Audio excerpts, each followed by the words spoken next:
No nii, oleme jõudnud nii kaugele, et täna teeme sellist lihasgruppi nagu rinnad ja selleks on abiline siis meie Bonzuna kööl Edi. Tere Edi!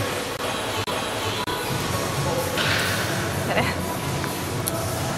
Jällegi oleme siis võtnud sellised lihtsamad harjutused, mida just nagu algajatele oleme rõhutanud, valinud ja üks lihtsamad asju saab olla kui selline rinnatrenasöör ehk surumistrenasöör, kus on liikumine ette antud ja väga raske on suhteliselt eksida. Alati sätime enne kui läheme pingi peale, sätime ennast paika sool vastavale kõrgusele, vastavalt keha pikkusele. Kindlasti on see, et lükkame selja korralikult vastu, puus läheb vastu seljatuge ja korralik asend sisse.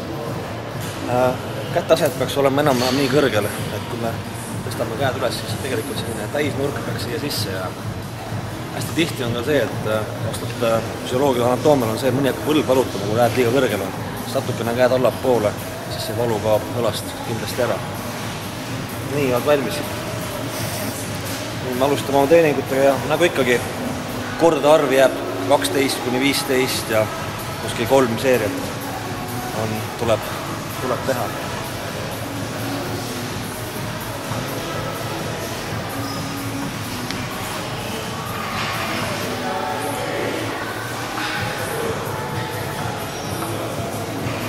Jällegi rõhutame hingamisele, et alati kui toimub pingutus, hingame jällegi välja. Edi paistab on vana tegija, nii et harjutus sujub väga perfektselt.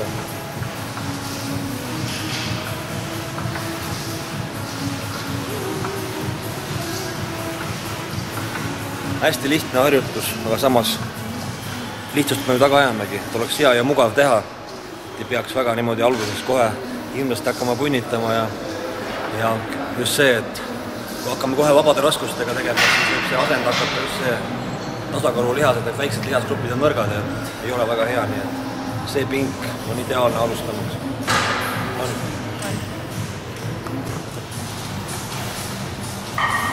Nii, me jätkame siin sama harjutusega ja just meeldetuletuseks tahaks rääkida just raskuste valikust, et päris esimese treeniga ei maksa kohe 100% minna maksimumraskust suruma, aga tähtis on ikkagi see, et me peame lihase ära väsitama nii-öelda 100%, eks see tähendab seda, kui me räägime alati, et see kordustarv peaks olema 12–15, siis see tähendab seda, et see kuskil 12–15 vahel peaks see jõud tegelikult otsa lõppema, et siis toimub ka mingi selline tulemus või eesmärgi täitmine. Lihtsalt kerge raskusega surumine palju tegelikult juurde nagu ei anna, et ikkagi valime sellise raskuse, et peab toimuma pingutus, siis tuleb ka tulemus.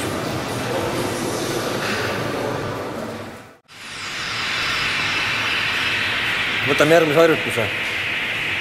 Võiks öelda, et selline algajate edasijõudnute harjutus tegelikult, aga suhteliselt lihtne, jällegi liikumissuund on hästi paigas ja kaldpingil siis surumine Schmidtil, nii et alati tekib küsimus, et kui suur see valle peaks tegelikult olema ja mis see nurk peaks olema. See sõltub jällegi sellest, et mina ise soovitaks kuskil sellist 30 kraadi, et see peaks olema tegelikult piisav ja päris normaalne just ülarinna treenimiseks. Nagu teada, naistel siis on rinnalihas just siin tegelikult üleval pool ja siin allpool siis rohkem nagu raskkudega tegemist.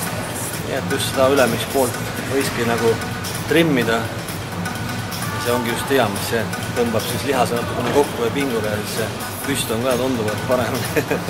Et hea harjutus. Nii, kätteasend jällegi, et ei saa jällegi umbes kinni võtta, vaid kätteasend on just tähtis selle puhul, et kui laseme kangi just alla, siis peaks jääma täisnurk täpselt siia. Ja kuna me treenime rinna ülemist osa, siis ka kangi laseme siia rinna ülemise osa peale. Nii et jällegi see kaks sellist asja, mida tuleks tähele panna, kätteasend ja kangi laskmine siis ülarinnas, seda me just treenime praegu.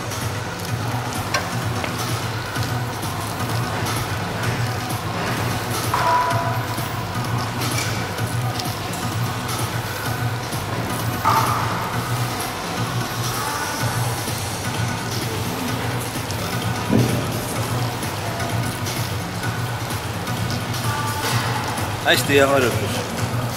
Isegi kasutan seda Schmidti päris palju rinnatreeningus, nii et miks mitte ka algaja panna siis suruma siia Schmidti peale, kaldpingil, nii et kuidas tundsid? Pinge kogu rinna esiosas ja natuke õla esiosas.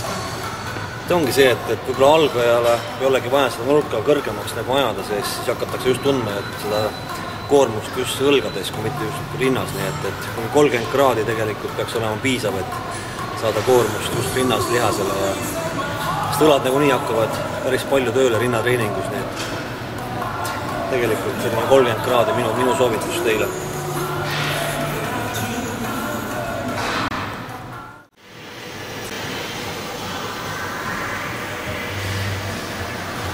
Tore, et saite tulla tagasi, võtame järgmise harjutuse, 3. harjutus, sellega ka piirdume. Meil on olnud 2 surumisharjutust, kindlasti peaks olema üks selline nii-öelda lendamisharjutus ehk venitusega ja selleks on siis selline nii-öelda back-deck harjutus, ringtrenasöör, millega me siis hakkame treenima ja samamoodi jällegi tähtis see, et mismoodi me siis selle õige asendi selle trenasööri peal saame.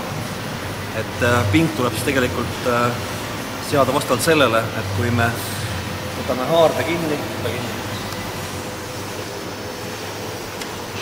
ja siis oleks jällegi selline, et käed jookseksid paralleelselt niimoodi ja niisugune täisnurk oleks sees.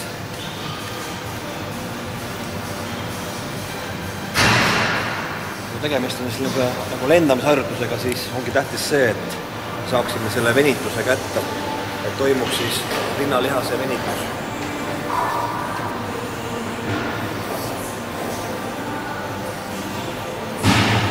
Surume jällegi korralikult, surume keha vastu pinki.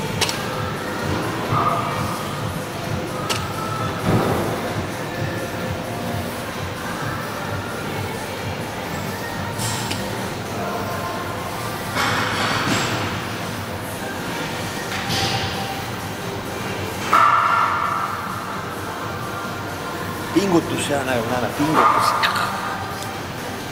Korralik pingutus.